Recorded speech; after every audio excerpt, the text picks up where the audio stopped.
Yes, Commander? Carry on, Presley. Yes, sir.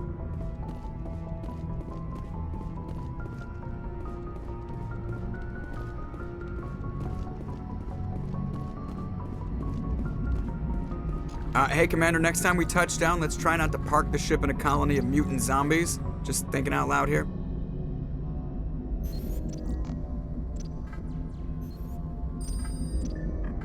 I like to know my crew. Mind if I ask you a few questions? You top of my class in flight school? I earned that. All those Put the Normandy in my hand. All right, see ya.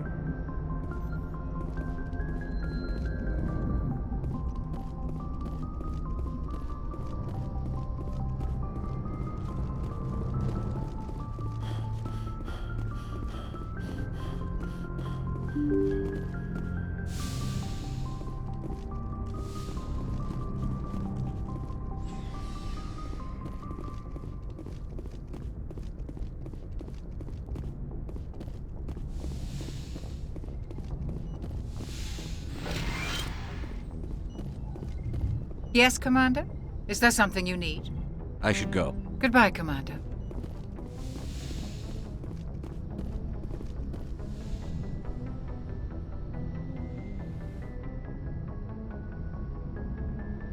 Commander, are you coming to check up on me? You look much better. How are you feeling? Dr. Chakwas assures me I am going to be fine. I was impressed with her knowledge of Asari physiology. You're in good hands. Dr. Chakwas knows what she's doing. I get the feeling you want to ask me something, Commander. Maybe we could pick up where we left off. You were telling me about your interest in the Protheans. Actually, I think I was talking about my interest in you, and making a fool of myself in the process. As I said, I am not used to dealing with people, especially humans. I did not really know much about your species when we first met, Shepard. I found it hard to take humanity seriously. Your kind always seemed so rushed and high-strung. But we don't have the luxury of time. An Asari can live for 1,000 years. We're lucky if we hit 150. That is true. At first I thought that was a weakness of your species. After spending time with you and your crew, however, I think it may actually be an advantage. You humans are creatures of action. You pursue your goals with an almost indomitable determination. It is an admirable trait, but also an intimidating one. You're scared of us? Unfortunately, the rest of the galaxy sees humanity as something of a bully. You run over anyone in your path to get what you want. It is up to people like you to change their minds, Shepard. I'm doing the best I can, Liara. There is a reason the Council chose you to become a Spectre. They saw something special in you. The best of what humanity has to offer. I looked into your history. I know what you did during the Blitz. It was a remarkable display of courage and heroism. You didn't need to go behind my back. I would have told you whatever you wanted to know. I apologize, Commander. After our last conversation, I was afraid I would say something stupid again. I wanted to know more about you. To understand what made you into the man you are. There is something compelling about you, Shepard. Are you sure you're interested in me? Or is it my visions of the Protheans? I admit, your connection to the Protheans had something to do with my initial interest, but it has grown beyond that.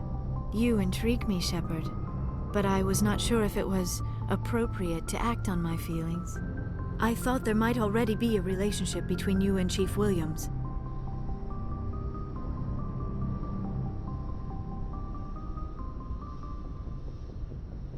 Williams and I are just friends, nothing more. My mistake, then.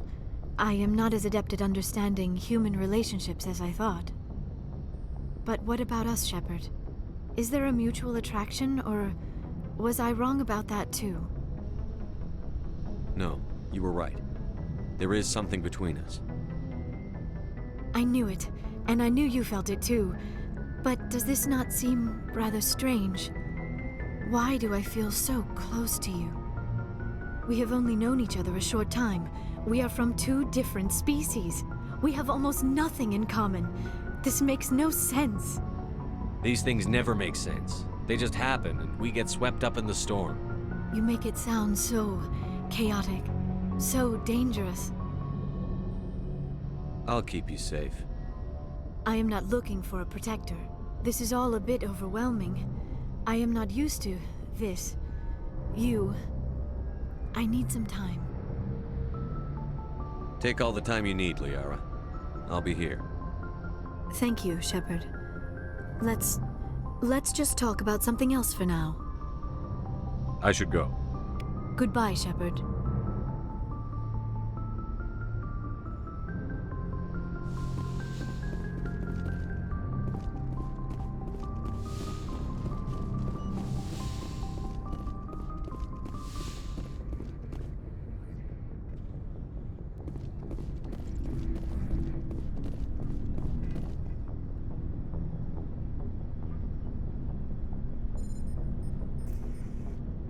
Anything you need, Commander? What's your opinion on the last mission? I'm glad there aren't many aliens like the Thorian. I don't think my stomach could take it. One of my cousins has an agribusiness. I was thinking of calling him. Maybe he can get some shipments into Feros. I mean, now that they're cut off from the company. Just trying to get a sense of where the crew's at. Thoughts? Well, they know about the stonewalling you've had from the Council. They deserve to know what we're up against. They're on your side. They're pissed about the resistance we're getting, especially from our side. I'll have a better handle on all of it when my head stops hurting. Another L2 flare-up. Anything I can do? No, Commander, it'll settle down. It's rough sometimes, but they spike higher than a lot of L3s. Except for you, of course. Besides, I fared a lot better than some after Kinetics was through. I haven't heard anything about Kinetics in a while.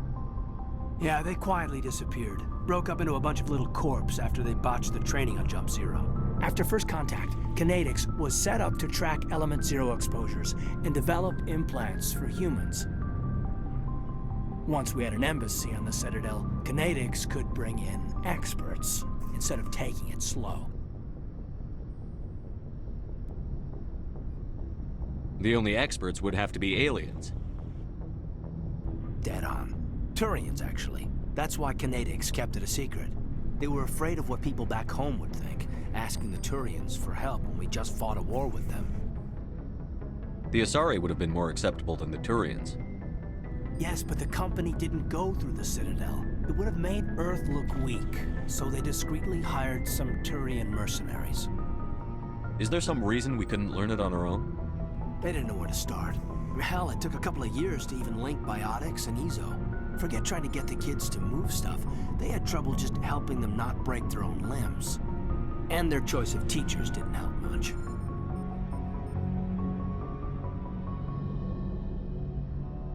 I'm sure Kinetics did what they thought was best. It wasn't best for us. They brought in an ex-military Turian named Commander Vernus. A real hard-ass. He basically had a free pass to break us if it would turn out a decent biotic. Kind of spiraled from there, Commander. Did he ever face charges for that? He got his, yeah. But like everything else at Jump Zero, it was under the table. The less said, the better. Anyway, this is ancient stuff. I walked it off a long time ago. I should get back to my duties, Commander. We're here to make history, not rehash it. We'll talk another time, Lieutenant. Commander?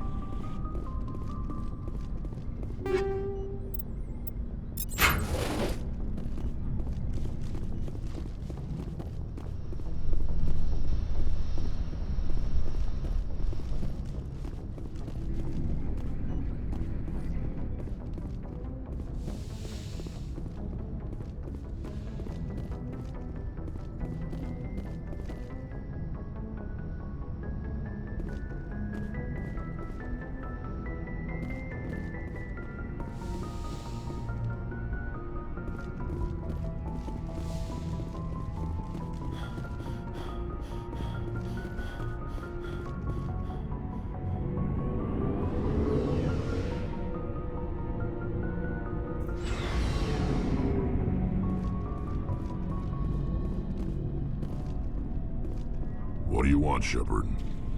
Why did you become a mercenary? Lots of reasons.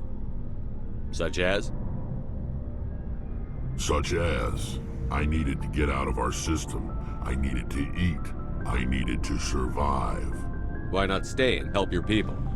I tried to help, That's why I had to leave. What happened? I was betrayed.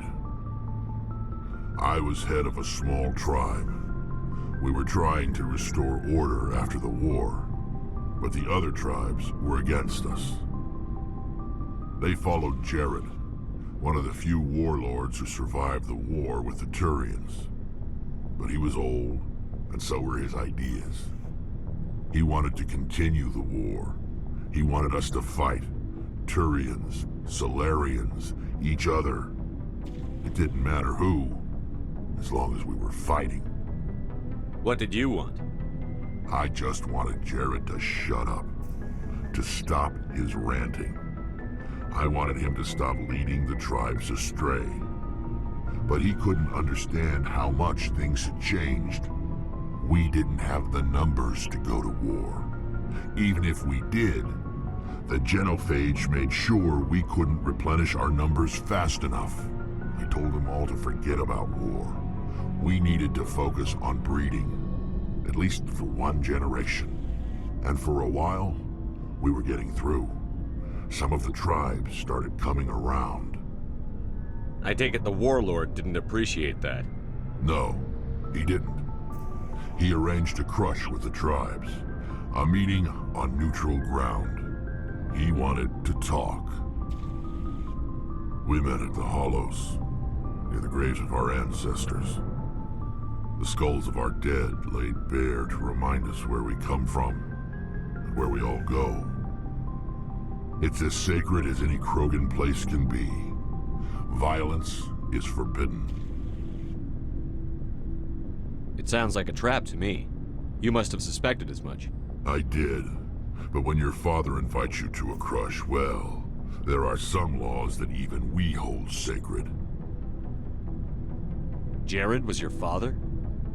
He was, until that day. We talked, but we didn't get anywhere. When it was clear that I wouldn't join him, he gave the signal. His men leapt from the graves of our ancestors like Krogan undead. The few that were loyal to me died quickly. I escaped with my life, but not before I sank my dagger deep into my father's chest. That is why I left, and that's why I'll never go back. So long, Rex. Shepard. Oh, before I go, you said you're serving with Commander Shepard now? We saw him on the news here. He's cute. Later, sis. Tell me you didn't hear that. Afraid I did. Oh, shoot me now. One of my sisters. That's Sarah, the youngest. Surprised to see you here, sir. Thought you'd be chatting up, what's her name? Tassoni? Liara, why would you think that? Scuttlebutt says you got a bit of a thing for her. I could understand why. The crew's off limits with the regs against fraternization. And at least she looks like a woman. You think I'm interested in Liara because she's the only one I'm allowed to date? So you are interested in her. Of course, it could be politics. Alien diplomat's daughter, us under orders to make nice with the bug-eyed monsters. What's up? You didn't come by to eavesdrop on family mail. Your family seems to be important to you. Yeah, we've always been close. Me and my sisters especially. With Dad on duty so much, I had to help Mom raise them.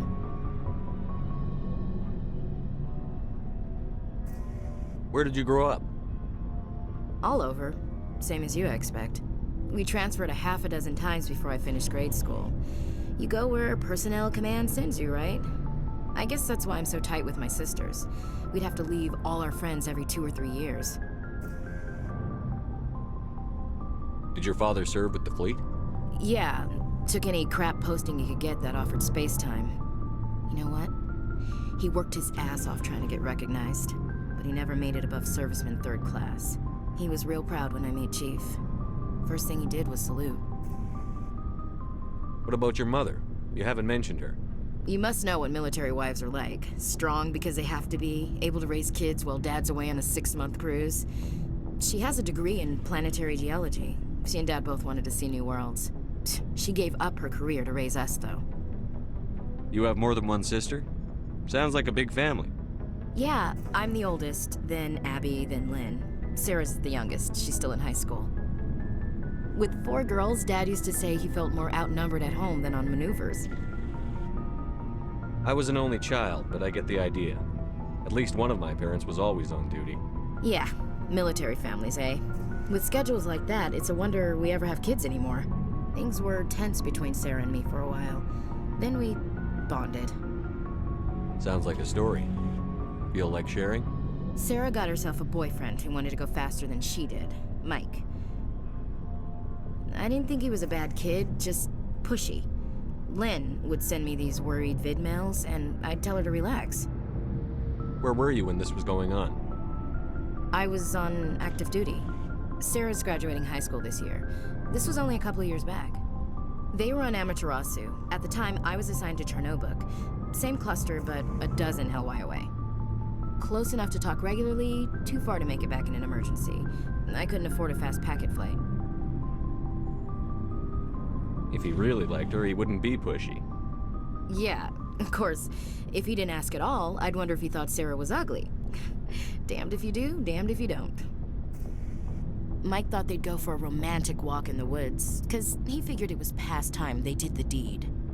She levered Mike face first into a tree and left. Didn't have a scratch on her. Good thing Mom and Dad had us all learn some kind of self-defense. I took emergency leave and walked Sarah to school for a few days. You said all of your sisters learned self-defense?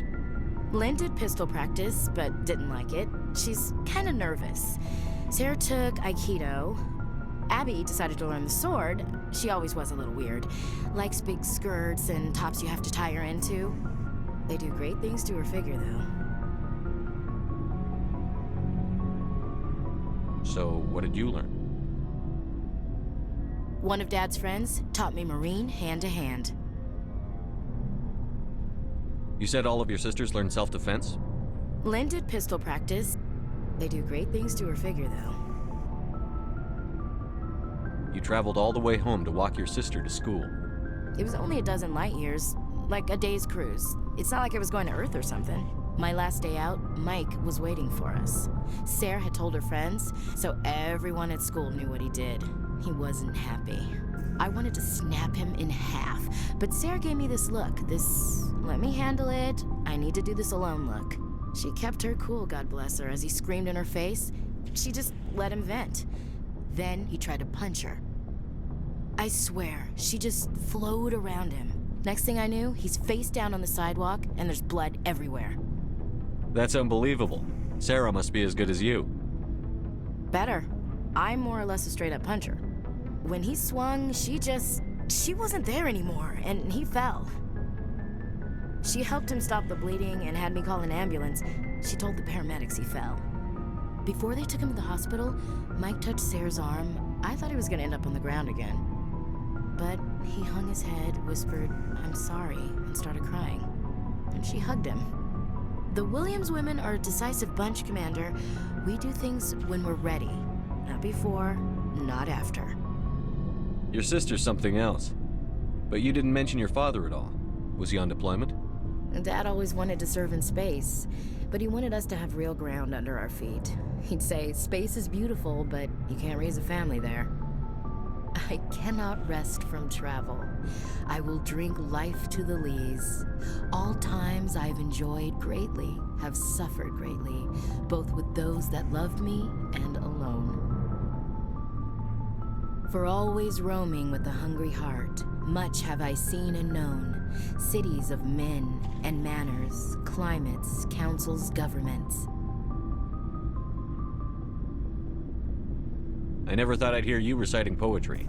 Just because I can drill you between the eyes at 100 meters doesn't mean I can't like sensitive stuff. Just don't spread it around.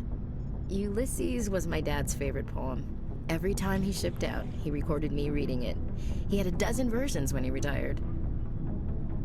Does he still like it? I sure hope so. I read it to his grave every time I go home. Dad passed on a few years back. He's probably still watching, though. So behave. You mean from wherever we go after death? Dead on, Skipper. He's with God now.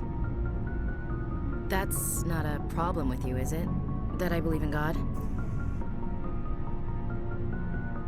Everyone has the right to believe what they want. Says so in the Alliance Charter. Only with fancier words. I'm glad you're open-minded about it. I've met a few people who are really weirded out by my faith. Because I work in space, I can't believe in a higher power? Jeez.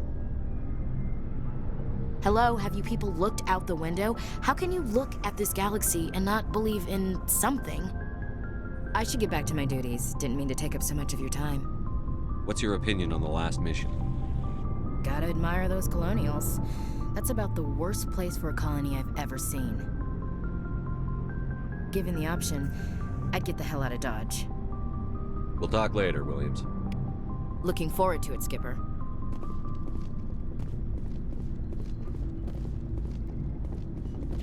Commander, good to see you.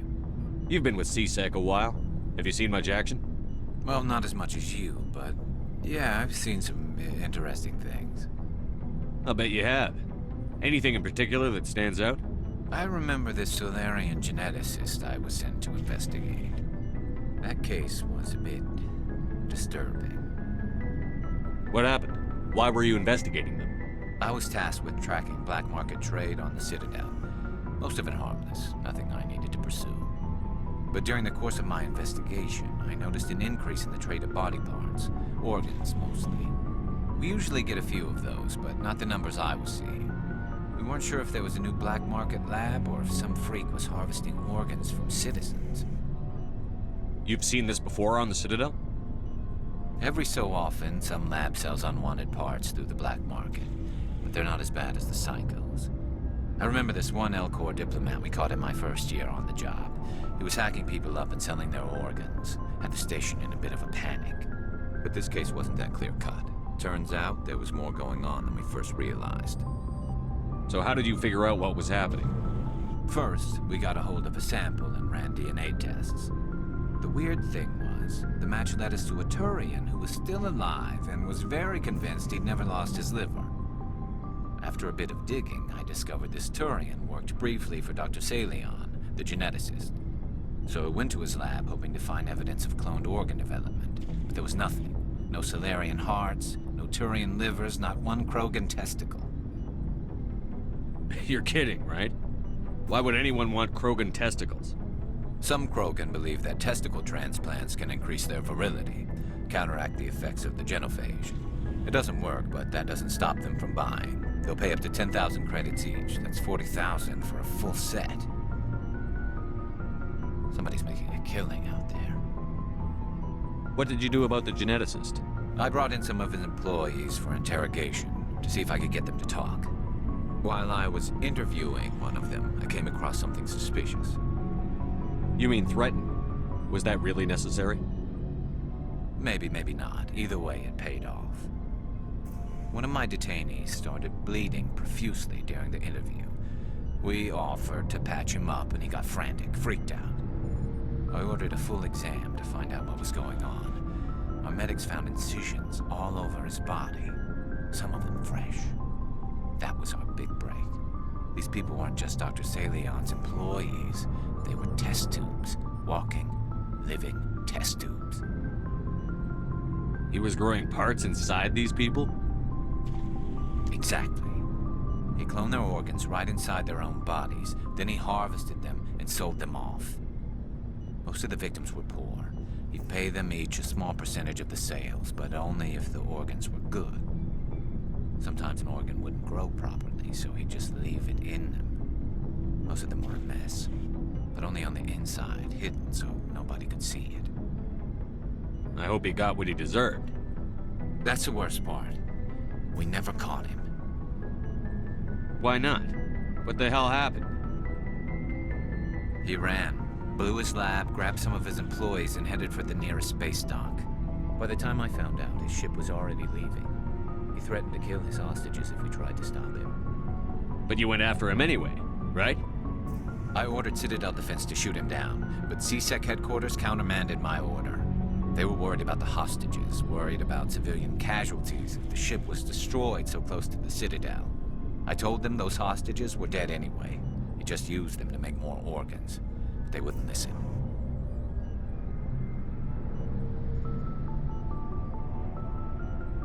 Well, you can't get them all. No, but letting him get away like that. All they had to do was disable that ship, stop him from running. Maybe the hostages die, maybe they don't, but at least we stopped the bastard responsible for it all.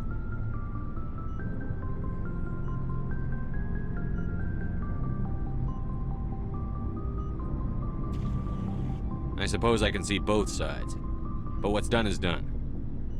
I suppose. Can't waste too much time worrying about it now. Just wish I could have stopped him. That's all. Do you have any idea what happened to Dr. Salion? I sent out feelers from time to time, hoping to find something. I thought I'd found him a while back. He changed ships and changed his name to Dr. Hart, his idea of a joke, I guess. I told the military, but they weren't convinced it was him. I got the transponder frequency for his new ship, but I just can't get anyone to check it out. I'll check out the coordinates when I get a chance. I was hoping you'd say that, but Commander, take me with you when you go. If it's Salion, I want to be there when you find him.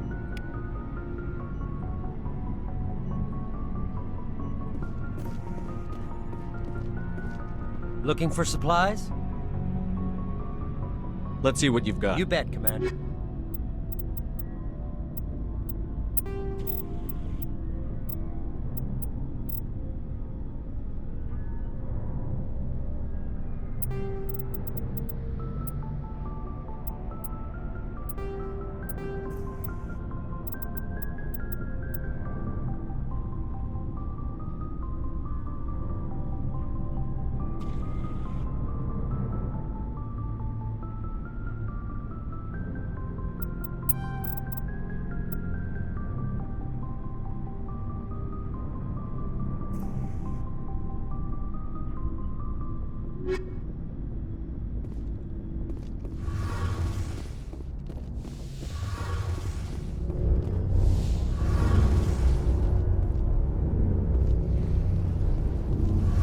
Shepard, I'm glad you're here. Good to see you smiling again, so to speak. I'm sleeping much better now. I guess I'm getting used to how quiet your ship is. I still think a lot about my pilgrimage, though. I know Saren's our top priority, but with all the worlds we go to, I was hoping to find something to bring back to the flotilla. We've still got a long way to go. You'll find something to take back. Yes, but it cannot just be some derelict ship my people can use for salvage. It has to be more than that. There's a lot expected of me. What's so special about you? It's my father. He's the senior member of the Admiralty Board. He's one of only 5 people who can overrule the decisions of the Conclave for the good of the migrant fleet. My father is responsible for the lives of 17 million people. Our entire race is in his hands, and I'm his only child. So are you some kind of heir to the Quarian throne or something? No, it doesn't work that way. My father's position isn't hereditary. I'll probably never serve on the Admiralty Board myself. Officially, I'm just the same as any other citizen. But it doesn't work that way in practice. People have always treated me differently because of who my father is. You must get all kinds of special privileges. I probably had it easier than most growing up, but it's not all good. People like my father have enemies, and they're not above using me to get to him. It must be tough on you. My people place a high value on family and ancestry. There's an unspoken expectation that I'll live up to my father's example. Everyone's waiting for me to do something great on my pilgrimage, something that will forever change our lives for the better. If I don't, it's like I failed, and that reflects badly on both me and my father. The work you're doing here is more important than anything any Quarian has ever done before. Yes, I know. But you have to understand Quarian culture. We're a very insular society. The events beyond the flotilla don't much matter to the average citizen. Our greatest dream is that one day we'll return to our homeworld and drive out the Geth. But even if we stop Saren, that's not going to happen. There's still millions of Geth behind the veil. Until they're gone, our exile will continue. What would you need to bring back to make everyone happy? Something that would help us better understand the Geth. They've changed significantly since the exile. They've continued to evolve. We've done our best to study them, but it's not easy. They're very reclusive. Until recently, they never went beyond the borders of the Veil. And all the Geth we run into now are under Saren's control.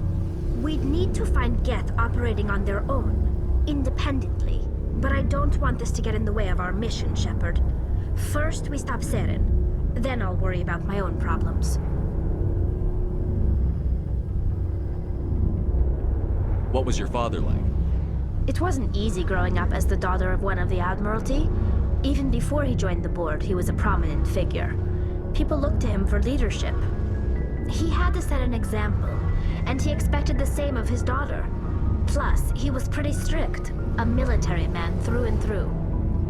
He never allowed me to settle for anything less than excellence. As a kid, I sometimes felt like he was pushing me too hard. But now I'm old enough to appreciate what he taught me.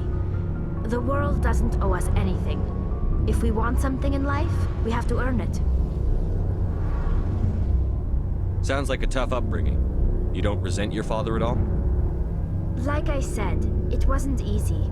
My father's not the kind of person you bond with. And he wasn't around all that much. Too busy. People counted on him, and he took his duties seriously. Even when he was around, he always seemed a bit distant.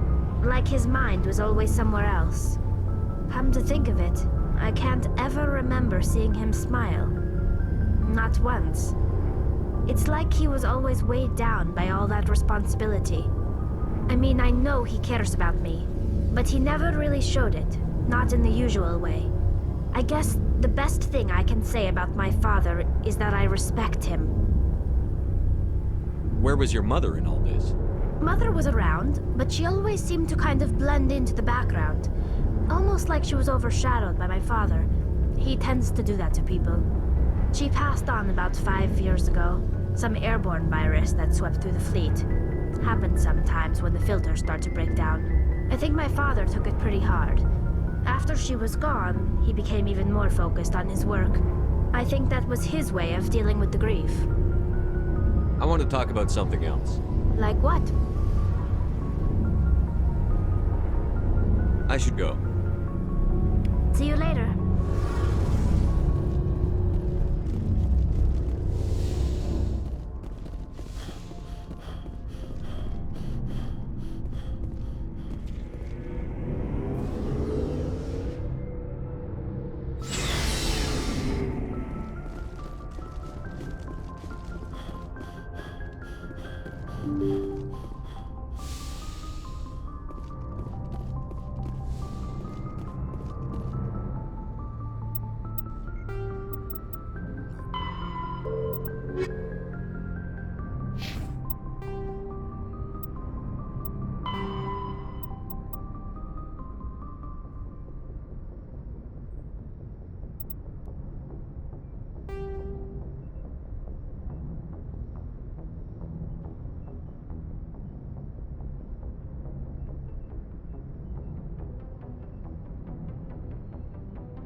Good timing, Commander. We got a transmission coming in from the Citadel. Top priority clearance. Is it the ambassador? It's not his signature. I think it's from the Council. I'll patch it through to the comm room.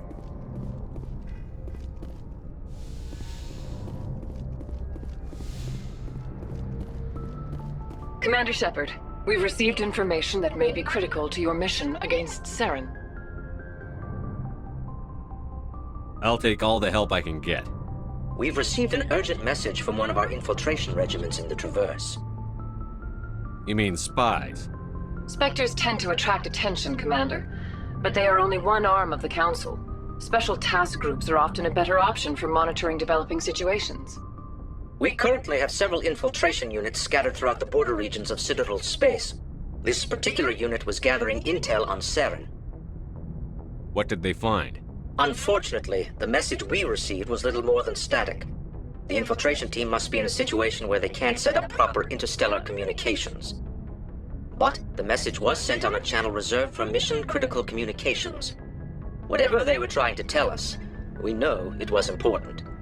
Considering your interest in Saren, we thought you might want to investigate this. Find out what happened to our team. The signal originated from the planet Vermeer. I'll look into it.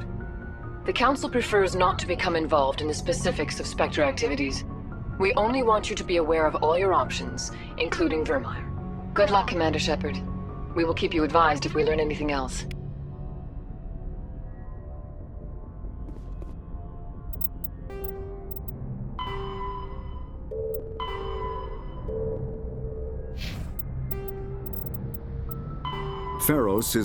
Vermeer is a lush world located on the frontier of the Attican Traverse. Its vast seas and orbital position on the inner life zone have created a wide equatorial band of humid, tropical terrain. Only the political instability of the region has impeded efforts at colonization. Many times the Citadel has opened negotiations to settle Vermeer with various criminal gangs and petty dictatorships in the nearby Terminus systems. All fell apart due to internal power shifts within the opposing parties. The Citadel has written off the colonization of Vermeer as impossible without significant political change. The Terminus powers themselves are unlikely to ever settle Vermeer. Most lack the resources to support settlement of a virgin world, finding it more expedient to steal from their neighbors than build for themselves.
Commander, urgent message from Alliance Command coming in.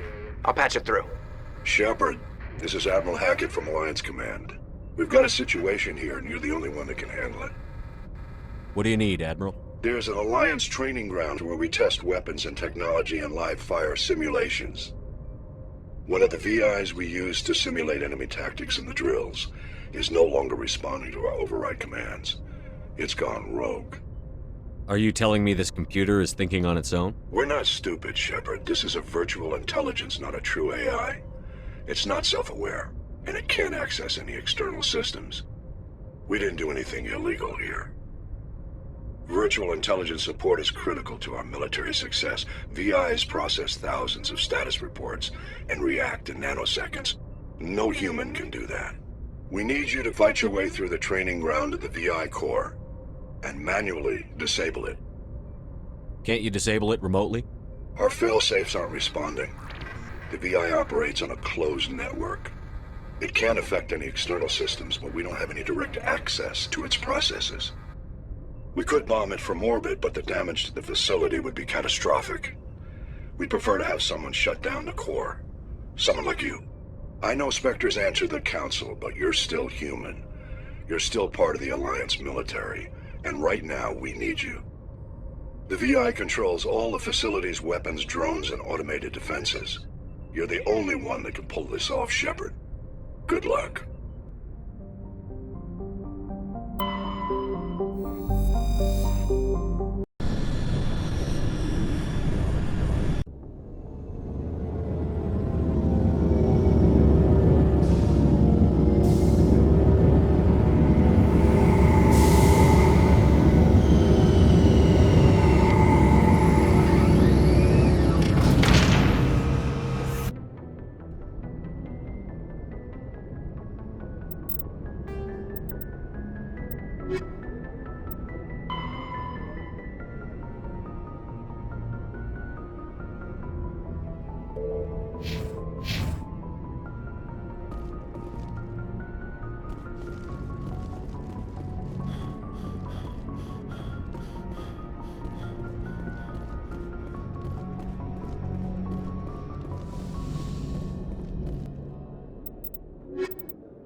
Equalizing interior pressure with exterior atmosphere. Logged. The commanding officer is ashore. Exo Presley has the deck.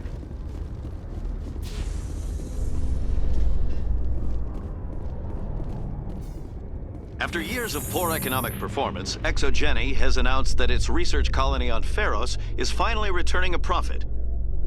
New discoveries and a dedicated colonization effort have finally paid off for ExoGeni. ExoGeni's stock rose sharply with the announcement, with investors pleased at this surprising news.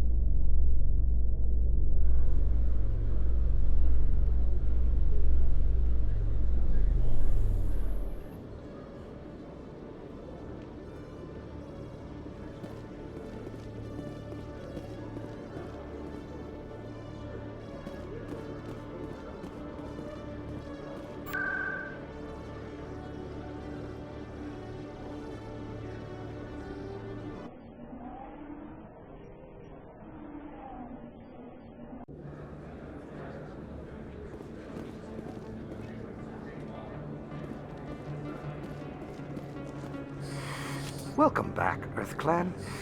Will you be needing supplies? Show me what you've got. Most excellent.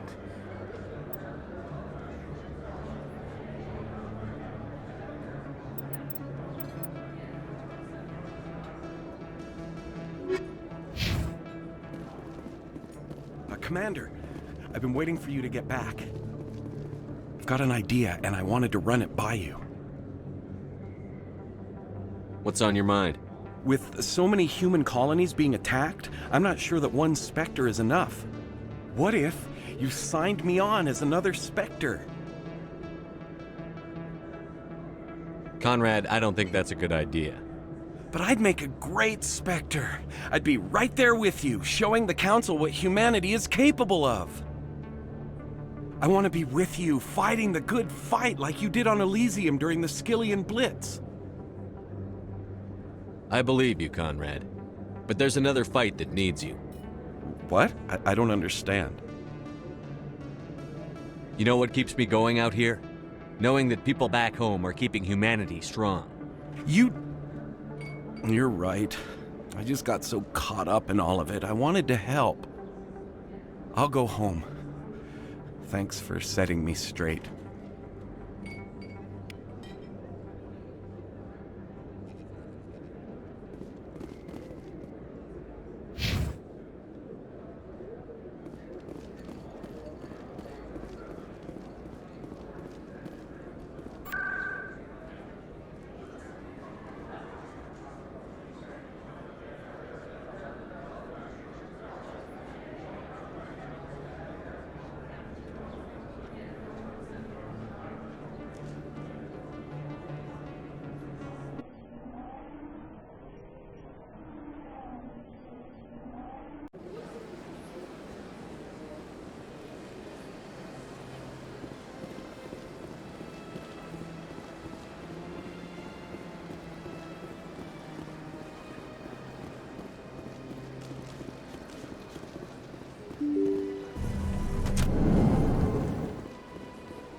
So much empty space.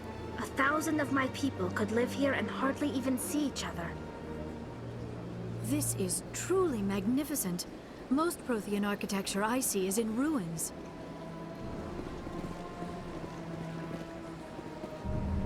I saw your Ferris report. If we had known anything about the Thorian, ExoGeni would never have been given the permits to start a colony there. Thank God the colony survived. We can't afford to have too many failures out in the Traverse. It's one of our major expansion regions. You don't give a damn about the colonists. It's all just politics to you, isn't it? We can't all be the hero who charges in to save the day, Commander. But we each serve humanity in our own way. You can't escape interstellar politics. It's part of the big picture, and sometimes it isn't pretty. Just ignore him, Shepard. The ambassador's a little bitter sometimes. Comes with the job. Yes, Commander?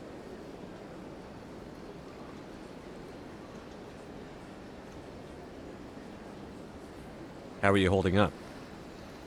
Honestly, this isn't how I pictured my career coming to an end. Pushing papers really isn't my thing, but you're the one who can stop Saren. I believe in you, Shepard. If that means I have to step aside, so be it. Do you know anything about Vermeer? Sorry, Shepard. I've never even heard of it before all this.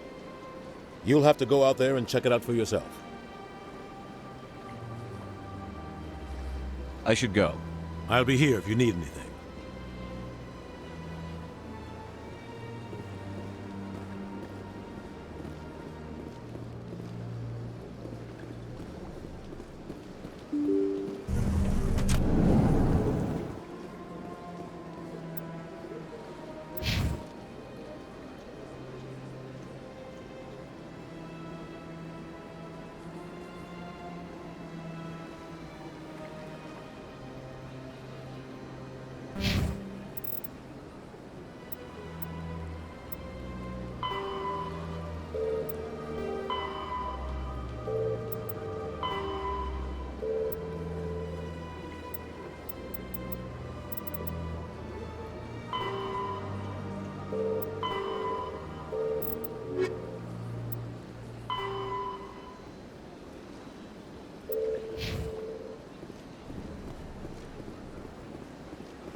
Reporter Kalisa Al-Jilani recently attempted to land an interview with Commander Shepard, the first human Spectre. Unfortunately, Shepard refused to answer questions, raising concerns regarding the Spectre's commitment to humanity.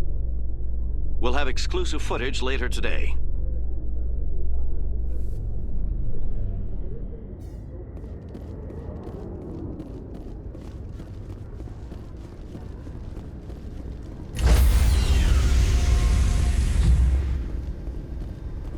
Stand by, shore party. Decontamination in progress. Logged. The commanding officer is aboard. XO Presley stands relieved.